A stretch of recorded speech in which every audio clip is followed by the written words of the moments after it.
Hello everybody, Sam here, engineer, MBA, and investor. And in today's video, I want to talk about CRISPR Therapeutics partnering up with this biotech company to tackle two diseases. Now, before we do that, guys, before we head into today's video, please like this video. Hit that like button, guys. It's free, it's easy, it really helps us channel. If you haven't subscribed yet, guys, what are you waiting for? Subscribe, really helps us channel. Our community is growing, so please be part of it. Really helps us channel, helps the awareness that we're trying to spread about genomics, gene editing, about different technologies such as crypto, and also the energy side of things. Now, let's jump in today's video, guys. Let's jump in today's video. And this article was published yesterday from CRISPR Therapeutics in their press release. It's covered by several media outlets as well. And its basically title has CRISPR Therapeutics and Capsida Biotherapeutics announced strategic collaboration to develop gene edited therapies for ALS and Friedreich ataxia. Now, this is a collaboration, right, to leverage expertise and capabilities of both companies, right, towards developing life-changing treatment for several neurological diseases. So this is just the beginning between these two companies. This is a partnership that they've announced recently, and what this is basically CRISPR Therapeutics and this biotech company called Capsida, however you want to call it, partnering up, sharing talent, sharing research, sharing data to tackle these two diseases, right? ALS and Friedreich ataxia. Now, ALS, I think a lot of you guys are aware of it. ALS, we had the whole Bill Gates thing, if you guys remember, a couple of years ago, over I think 6, 7 years ago. I think it was probably 8, 9 years at this point. It was the whole ice bucket challenge. If you guys remember, even Bill Gates went like viral. His video, like pouring ice water into him. This was for ALS awareness, right? Now, what this partnership is trying to tackle is not just ALS, but the other disease we just mentioned. And again, these are significant diseases that are affecting many people around the world, not just in North America, but in different regions around the world. And currently, the treatment for it is just not available to the masses. It's not even cost friendly. There's absolutely no cure for it. As far as I'm concerned, there's really no cure for it. I mean, the whole point of having that ALS bucket, ice bucket challenge, whatever it was called at the time, was to raise awareness to basically allow people to invest into these types of funds that can, or charities that can tackle eventually ALS and so on. But obviously, we don't have any cure for it, and this is where we stand. And this is why CRISPR Therapeutics is partnering up with this company, Capsida, this biotech company, to really lead and develop a cure, hopefully a cure for these two diseases. And basically, let's go over this article really briefly here. Um, CRISPR Therapeutics and Capsida will each have the option to co-develop and co-commercialize the program, and that the other company leads. Following such option, the companies will equally share research, development, and commercializing costs and profits worldwide related to collaboration product. As part of the collaboration, Capsida will also be responsible for process development and clinical manufacture for both programs and have the option to manufacture commercial product generated under the agreement. And then basically, Dr. Sam says he's really excited for this collaboration. The combination between Capsida AAV engineering platform and CRISPR Therapeutics gene editing platform has the potential to really transform the gene editing therapies for potential patients for these neurological diseases. This new partnership is one more step in our overall strategy, bringing together innovative and complementary technologies to unlock full potential of our core platform. So, what is the core platform of CRISPR Therapeutics? It's all about Cas9, right? It's obviously they're focused on the ex vivo approach, but this is an in vivo. It has to be in vivo.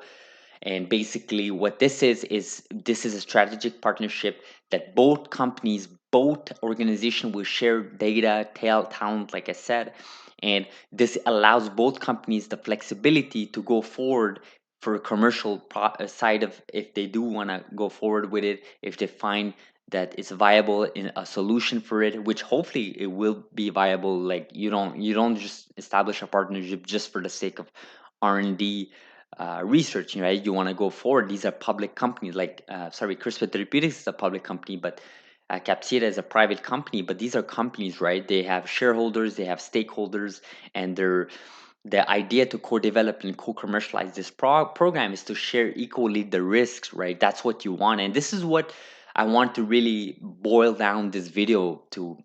Partnerships are very essential in this space of gene editing, genomics, just in general.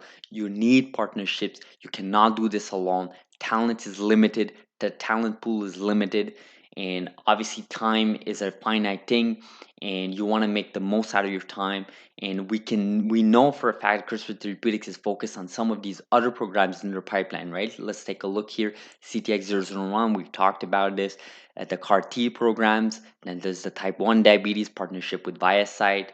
And then obviously there's the in vivo approaches that they're trying to tackle DMD, CF, and so on. So CRISPR Therapeutics are extremely busy with some of these programs, but if they can partner up with these companies in the biotech side of things, in this case, this company here that we're looking at, and if they can basically leverage their talent, leverage the risk with them, right, equally spread the risk, then that's just great for us investors, us shareholders, because we know that CRISPR Therapeutics is partnering up with this company and then share vice versa data and progress, right? You never want to go and venture into tackling a whole disease like ALS, which is a very significant disease. Many companies are trying to tackle this and have failed to tackle this. So if you can leverage CRISPR, the technology Cas9, with talents from Capsida, the biotech company, and really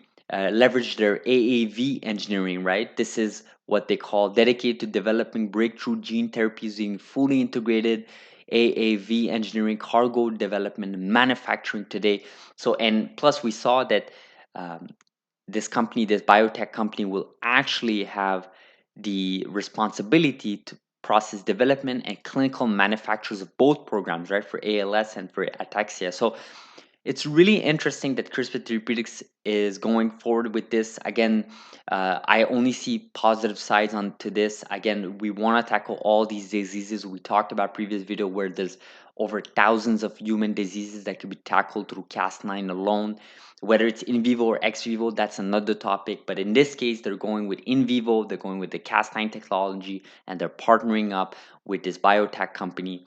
And this is great news for all stakeholders, like I said, because it's venturing into another side of the business, which is another disease that has not been tackled yet, as far as I'm concerned, by these big gene editing companies such as Antilia, being Therapeutics, Editas, and so on. So this is great news. I want to see this go forward. I totally agree with Dr. Sam, the CEO here. I think this is extremely exciting to see this collaboration. That's what we want to see in this space. That's what we want to see when it comes to genomics and gene editing, collaboration, partnerships. We want to see companies leveraging each other, leveraging each other's technology to really go forward with the commercialization of this of these products that could hopefully cure these significant and serious diseases. Now, obviously, this is going to take some time. This was released today. Don't expect anything to come out within the year.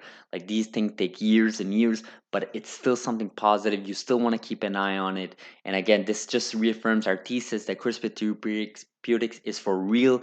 Obviously, CTX001 is the all eyes on CTX001 from this company, but keep an eye on the other programs just like this partnerships here. They also have something else that I saw recently with Bayer. Bayer basically gave up ownership to CRISPR Therapeutics, but CRISPR Therapeutics is more than just CTX001, guys. They have other programs in their pipeline. They have these amazing partnerships that they know, and they have the leadership to really execute and really guide towards a vision where they can cure many diseases through different technologies, whether that's in vivo, ex vivo, Cas9, and hopefully one day they'll adopt the base editing and prime editing that we talked about in the previous video. We'll see where we go from here. Great news here. Let me know what you guys think about this news in the comments below. I'd love to hear about your input. If you found value from this video, please like this video, subscribe if you haven't, and we'll see each other in the next video. Thank you very much. Have a great day. Thank you.